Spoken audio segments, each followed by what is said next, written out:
Today we're getting into the latest Tesla news, including massive Tesla delays, new Cybertruck leaks, Model S speed records, and confirmations of a new Model Y coming for 2022. So let's get into it, and a special thanks to SimpliSafe for sponsoring this video.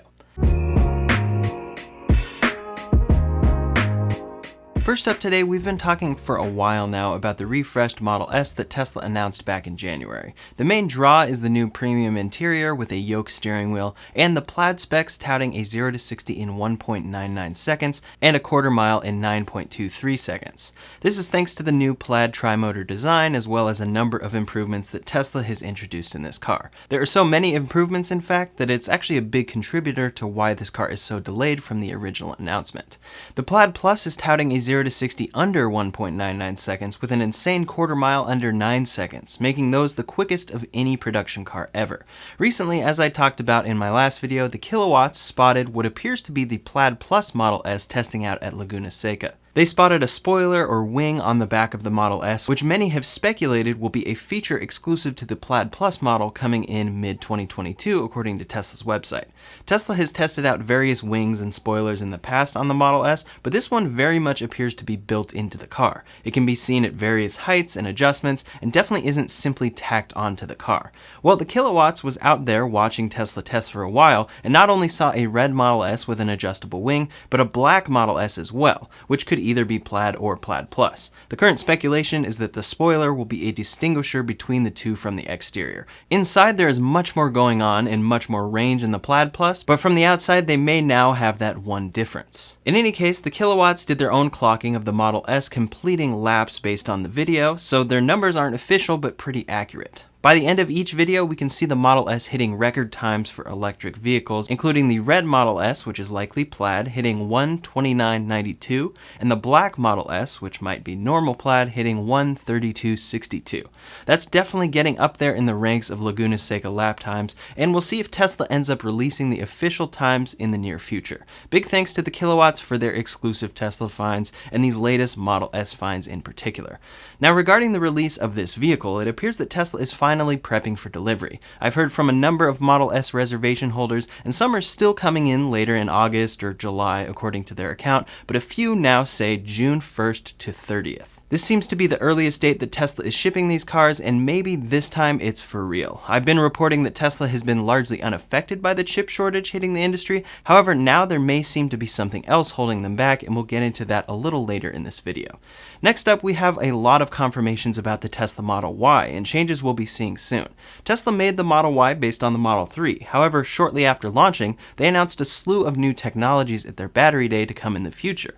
These included things like brand new battery cells with significant cost and performance advantages, and structural battery packs to improve performance. The real question was, when would we see these come to be? The last we heard about this new Model Y from Tesla was that they would be making it in Berlin and Texas by the end of the year. They said, quote, "In Texas, the factory build-out continues to progress quickly, remaining on track to start production and deliveries late this year." For Berlin, they said, quote, "Build-out of Gigafactory Berlin is continuing to move forward, with production and deliveries remaining on track for late 2021. Well, the assumption, based on previous Elon Musk statements, has been that Tesla would be implementing their new 4680 cells in these Model Ys, but currently Tesla only has their one pilot plant making these battery cells in Fremont. Well, over at Giga Texas, a photo was leaked showing the first Model Y megacast coming out of that factory. For the average person, this may not seem that exciting and look like a normal underbody of a car. However, this is very clearly the casting that Tesla showed a preview of at Battery Day that will include the new structural battery pack. That also means that it will include their new 4680 battery cells, along with every advantage that comes with those. Elon confirmed this in a tweet when someone asked if Tesla is jumping straight to 4680s in Austin, and Elon confirmed 4680. So from day one of production with the Model Y in Berlin and Texas, the Model Y will be completely different than the Model Y has been thus far. It should come with a load of improvements to many things, and most notably, range. This is where we start entering the territory of, should you wait to buy a Model Y? Well, it's complicated and depends on a number of factors. If you're patient and don't need a car for a year or possibly longer, I would say waiting might be smart. Here's why. First, Tesla has been producing all of their cars at their Fremont factory for a while. It's not an ideal setup, and their quality control at a Giga Shanghai, which is their second factory and much newer with many advancements, has been better than what's coming out of Fremont. Now, stop me if you've heard about Tesla quality control, because it's well known as one of their main issues, especially when launching a new car. I dealt with this on my Model Y, and it's something that nobody wants to deal with when buying a new $60,000 electric vehicle. Well, it's already expected that quality control out of Giga Texas will improve what we see out of Fremont. The factory has a chance to be built from the ground up, and many improvements that Tesla wants to make at Fremont, they can do at Giga Texas. Elon talked about this in a tweet saying, quote, aiming for extreme precision with next-gen Model Y, microns, not millimeters. Here he appears to be specifically targeting panel gaps, which has been a big complaint about Teslas over the years, but it also affects all aspects of the car. Not only is he talking about the updated Model Y, but he's actually calling it the next generation Model Y. So we know that Elon sees it as a big enough improvement to say next generation. This is rare for Tesla since they tend to keep their vehicles largely the same and do small updates as they go, so it could be a pretty big deal when it launches. Just keep in mind that from the outside it may look 100% the same with some quality improvements. Second, those next generation improvements will be the 4680 battery cells and structural battery pack. This has been talked about a ton since Tesla's battery day, but it should bring a 56% cost reduction, floor space reduction, 370 fewer parts, and the big one, increased range.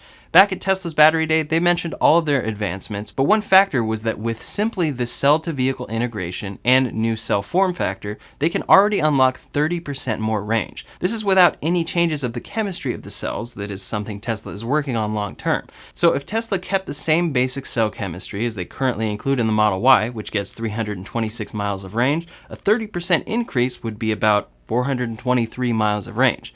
According to Tesla, this would actually also only be cheaper for them to make, and now Tesla will be shipping the Model Y with those cells and structural battery pack later this year, according to Elon Musk. So a huge improvement to range is possible, along with a huge improvement to build quality in this new 2022 Model Y coming from both Berlin and Texas. The one thing to keep in mind though is that while Tesla is trying to achieve the best range they can in the Model Y, a 326 mile EPA range is already selling great, and they may not want to have the complexity of a Texas-made far superior Model Y to a Fremont-made lower range Model Y. Likely they'll include less 4680 cells to start in the Model Y to bring the range down closer to where it's at now. That way they can smoothly transition Fremont-made Model Ys as well as they move each factory to higher and higher ranges over time as they truly see the cost advantages of these 4680 cells come to the Model Y. Regardless, these cells are a big deal for Tesla and for making electric vehicles more and more attainable in the future. Before we go any further, I'd like to thank today's sponsor, SimpliSafe. SimpliSafe is an easy-to-use, customizable home security system that is free from contracts or hidden costs and will ensure that your home is safe. SimpliSafe offers a wide range of products for home security, including sensors for every window, room, or door you could need them for, water sensors, temperature sensors, smoke detectors, smart locks, video doorbells, and versatile HD cameras. It's all easy to set up and use, and 24/7 monitoring includes automatic police calling at the low cost of as low as 50 cents per day with no contracts. I'm lucky enough to have not experienced a break-in, but SimpliSafe gives me peace of mind knowing that my home is secure. If I'm ever concerned, I can check in on my live camera feeds and know that I'll be notified if anything were to go wrong. I'm currently using the HD SimpliCam to monitor my office along with a slew of sensors protecting my whole house. Soon I'll be setting up the SimpliSafe Smart Lock and video doorbell as well, and I'm happy to know that these can all come with me to the next place I live since they work wirelessly. Head to simplisafe.com/RyanShaw to check out their award-winning home security, learn more, and protect your home today. Next up, new reports out of Fremont are saying that Tesla has over 10,000 plus vehicles on a containment hold that they are unable to deliver to customers. This will likely end up a logistical nightmare at the end of the quarter, as they will have to deliver cars to customers and do something with these undeliverable cars in the meantime. Reportedly, the reason these are on containment hold is due to supply issues. Tesla is not disclosing what the reason is besides the fact that an unknown part is missing. Could it be chips? Sure, but Tesla reported at their Q1 2021 earnings call that they were able to pivot to other suppliers to avoid these issues. Maybe that has changed, or there's something else holding them up. Back at their Q1 earnings call, Elon said, quote, "This quarter, and I think we'll continue to see that a little bit in Q2 and Q3, had some of the most difficult supply chain challenges that we've ever experienced." So Elon saw this coming, but we didn't expect Tesla to have a pileup of undeliverable multiple vehicles until now that we're seeing them. Regardless of what is holding these vehicles up, it is reportedly very small but affecting up to 20,000 vehicles. As of the reporting, there was no known fix or a timeline for a fix from Tesla, so the number of vehicles in this containment hold could keep growing. However, the part itself is reportedly small enough that it can be fixed at Tesla's service. This means that we may see Tesla shifting and moving vehicles out to delivery centers and service centers in order to help finish these vehicles for final delivery once the supply chain issues are fixed. Definitely not an easy time for any automaker, and it'll be interesting to see how this affects Tesla's Q2 delivery results, as they are sold out of their Q2 stock but may not be able to deliver a large chunk of them if this doesn't get resolved quickly. Hopefully the Model S still comes next month, and I'll be sure to keep you posted on that. Over at Giga Berlin, Elon tweeted, quote, "Giga Berlin suppliers, please accelerate." I'm not sure who is seeing this and how this tweet will actually help get anything done differently, but it's clear that Tesla and Elon Musk want the Model Y coming out of Giga Berlin as soon as possible, and hopefully they aren't facing the same issues that we're seeing in Fremont right now. They've more so been dealing with bureaucracy in Berlin that has held up certain aspects of that factory. Most recently, Reuters is reporting that Elon visited Giga Berlin and said, quote, "It's hard to predict with precision because you can only make the cars when all of the pieces are here. It looks like we're able to start production end of this year." Regarding the bureaucracy, he said, quote, "I think there could be less bureaucracy. That would be better." They're trying to get this factory underway as quickly as they did in Shanghai, and Model Ys are not delivering to the European market until this factory is underway, so it's a top priority for Tesla. Next up are a few updates about the Tesla Cybertruck. The Cybertruck was spotted and showcased in New York City after Elon's recent visit to host Saturday Night Live. Now, the Cybertruck has been spotted up on one of the floors of Tesla's currently under construction Giga Texas, where the Cybertruck will be built.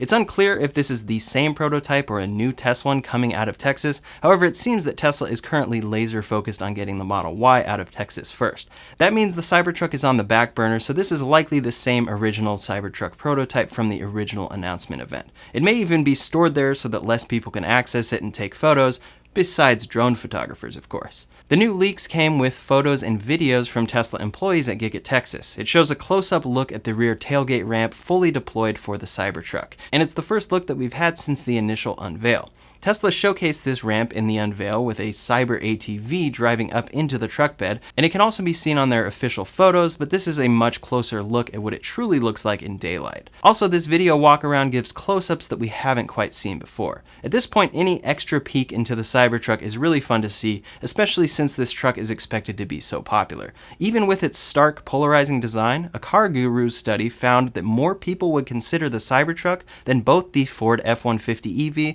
or the Hummer EV. The Cybertruck came in at 31% yes, 45% no, and 24% not sure. The Hummer had the lowest rating at 16%, and the F-150 was right there behind the Cybertruck at 28%. To be honest, this is a bit shocking for a result. I honestly would have expected much more interest in the Ford F-150 EV and much less interest in the Tesla Cybertruck, but time will tell as to what truly prevails. Ford has their full unveil of the F-150 Lightning on the 19th, and leaked photos appear to show that it looks like a basic F-150. There are some additions to the exterior to make it stand out, but overall, it will be an electric version of the successful truck Ford has sold for years, and it makes total sense for them.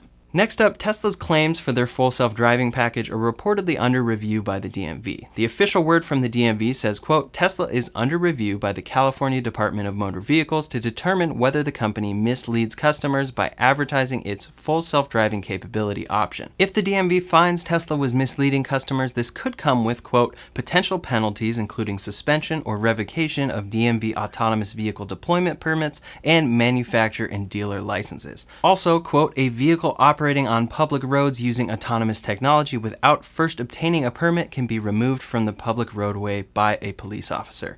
Now, I don't entirely agree with Tesla's naming of full self-driving. However, if you do any bit of research, it's pretty clear on Tesla's side what the car actually includes. It's not full self-driving, and you still have to be attentive and ready to take over at any time. Most likely, this is what the DMV will find, and maybe Elon Musk will be given some encouragement to not talk about Level 5 autonomy coming this year as much as he does. Last up today, Tesla is bringing the Roadster prototype out to the Peterson Automotive Museum in Los Angeles soon. Quote, "The Tesla Roadster is coming to the Peterson Automotive Museum for 2 weeks. Be one of the first to see the new Roadster alongside the original vehicle for this limited exhibition. We will be open 7 days a week with after-hours viewing opportunities for a more intimate experience. It starts on May 19th, and it may be the last time the Roadster is seen in public before Tesla is supposed to have a release candidate ready. It has already been delayed and was supposed to come in 2020, but clearly it isn't Tesla's top priority. Now it's looking like a 2022 release." That's all the latest Tesla news for today, so if you want to see a complete guide to buying a used Tesla and what to look out for there, you can check out that video linked over here or in the description below. Thanks so much for watching, and I'll see you on the next one.